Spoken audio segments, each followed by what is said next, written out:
మాజీ మంత్రి సిద్రి అప్పలరాజు వ్యవహారాన్ని రాష్ట్రం మొత్తం చూసిందని ఆముదాల వలస MLA PSC chairman Koona Ravikumar అన్నారు. టీడీపీ జిల్లా పార్టీ కార్యాలయంలో నిర్వహించిన మీడియా సమావేశంలో ఆయన మాజీ ముఖ్యమంత్రి వైఎస్ జగన్ పై తీవ్ర స్థాయిలో విమర్శలు చేశారు.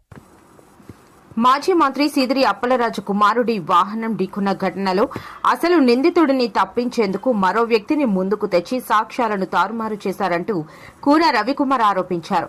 ఈ వ్యవహారాన్ని రాష్ట్ర ప్రజలంతా చూశారని అన్నారు. మాట్లాడుతున్నారని కూన రవికుమార్ మండిపడ్డారు.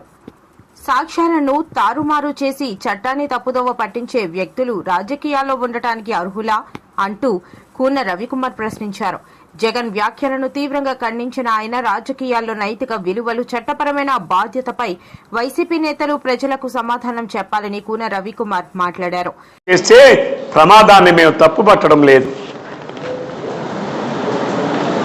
ప్రమాదం జరిగిందని తెలిసి కూడా, నీ కొడుకు ప్రమాదం చేస్తే ఒకరు చనిపోయాడని తెలిసి కూడా సాక్ష్యాల్ని తారుమారు చేసి పోలీసులకు తప్పుడు సమాచారం ఇచ్చి ఒక నిరపరాధిని అపరాధిగా చిత్రీకరించినటువంటి నీ విధానాన్ని మేము అభ్యంతరం తెలియజేస్తున్నాం.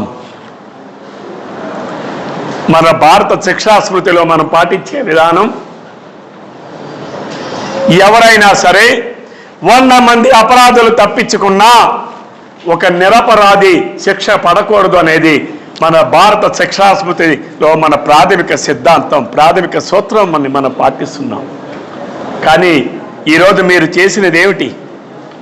అప్పలరాజు గారు, మీరు పడుకొని గుండె మీద చెయ్యేసుకుని ఆలోచించండి. ఒక అపరాధినేమో మీరు మీ కొడుకుని చెప్పి పుత్ర ప్రేమతో, పుత్ర వాత్సల్యంతో నీ కొడుకుని నీ కడుపులో దాచుకోవడానికి ప్రయత్నం చేసి ఇంకొక తల్లి కడుపుకి నువ్వు ఈరోజు, ఇంకొక కన్న తల్లి కడుపుకి ఈరోజు మీరు మంట పెట్టావే. ఆ కడుపులో ఇంకొక నిరపరాధిని అపరాధిగా సృష్టించావే. ఇదేనా మీరు చేసినటువంటి ప్రమాణం? ఇదేనా ఆ రోజు మీరు మంత్రిగా రాజ్యాంగాన్ని కాపాడుతానని, రాజ్యాంగ మౌలిక సూత్రాల్ని పాటిస్తానని మీరు చేసిన ప్రమాణానికి ప్రామాణికం ఇదేనా?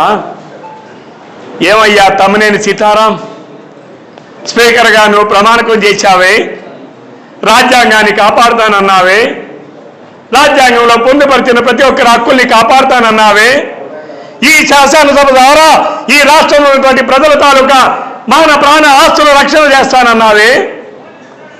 కానీ ఈరోజు నువ్వు చేసినది కాగితాల మీద నువ్వు ఆల్రెడీ ఒక వ్యక్తిని, బతుకున్న వ్యక్తిని చంపేశావే. కన్న కడుపును పుట్టినటువంటి వేరే వాళ్ళు ఉంటే వారసులు, వేరే ఒక వ్యక్తిని, ఎక్కడో ఒరిస్సాలో ఉన్నటువంటి వ్యక్తిని తీసుకొచ్చి ఈరోజు నువ్వు వారసులుగా చిత్రీకరించావే. దొంగ సర్టిఫికెట్లు పెట్టుకొని ఈరోజు భూముల్ని కైంకర్యం చేశావే. దీనిని ఏమంటారు? ల్యాండ్ మాఫియా అనరా? ల్యాండ్ గ్రాబింగ్ అనరా? ఎందుకు మేము నోరు పెగలడం లేదు? ధర్మాన ప్రసాద్ గారికి నేను ప్రశ్నిస్తా ఉన్నా, ఎందుకు నోరు మాట్లాడడంలా? ఎందుకు మీ నోరు మూసిపడ్డాయి?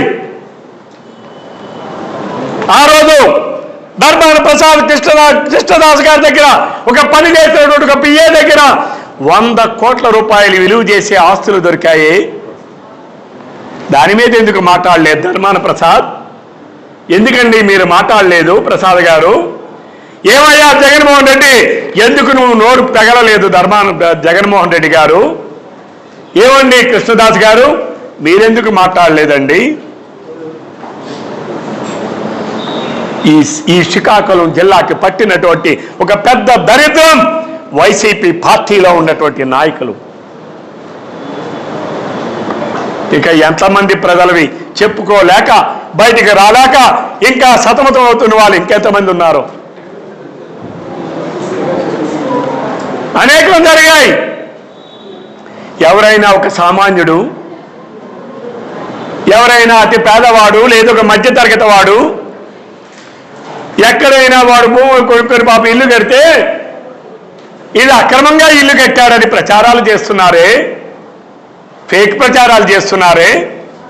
మరి మీరు సాగించినది ఏమిటి? మీరు చేసినది ఏమిటి? ఇదేనా మీ రాజకీయ విధానం? ఇదేనా మీ గొంతల పార్టీ విధానం? జగన్మోహన్ రెడ్డి, ఇదేనా నీ గొడ్డల పార్టీ సిద్ధాంతం? నువ్వు చెప్పాలని చెప్పి నేను డిమాండ్ చేస్తా ఉన్నాను. ప్రజల ఆస్తుల్ని అక్రమాలు చేయడమేనా, భూదోపిడీలు చేయడమేనా, ఇసుకలో దోపిడీ చేయడమేనా, మైనింగ్లో దోపిడీ చేయడమేనా, వైన్లో దోపిడీ చేయడమేనా? ఇదేనా నీ పార్టీ సిద్ధాంతం? జగన్మోహన్ రెడ్డి, నువ్వు చెప్పాలి. నీకు అసలు సిగ్గుందా జగన్మోహన్ రెడ్డి? ప్రమాదం జరిగి ఒక కటికి పేదరిక కుటుంబానికి చెందినటువంటి, ఒక యాదవుల కుటుంబానికి, కులానికి చెందినటువంటి వ్యక్తి చనిపోతే కనీసం నువ్వు కనీసం సంతాపమైనా తెలియజేశావా జగన్మోహన్ రెడ్డి? నువ్వా? ఎవరో ఫిషర్ మ్యాన్ వ్యక్తులు వారి వృత్తిపరంగా వారు సముద్రంలోకి వెళితే ప్రమాదవశాత్తు అక్కడి నుంచి చనిపోతే ఏమయ్యారో తెలియని పరిస్థితిలో ఉంటే ప్రభుత్వం వెంటనే స్పందించి వాళ్ళు వెతకడానికి అధికార యంత్రాంగాన్ని పంపిస్తే ఆ కుటుంబాలకు 15 లక్షల రూపాయలు చెప్పిన కాంపన్సేషన్ ఇస్తే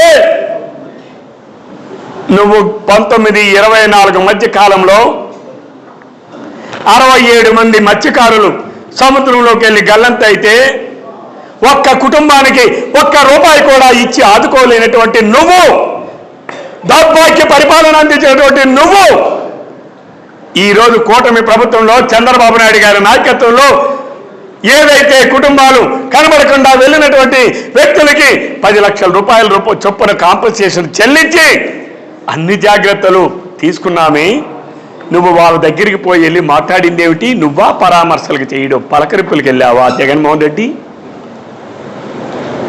నీ ద్వంద్వ నీతి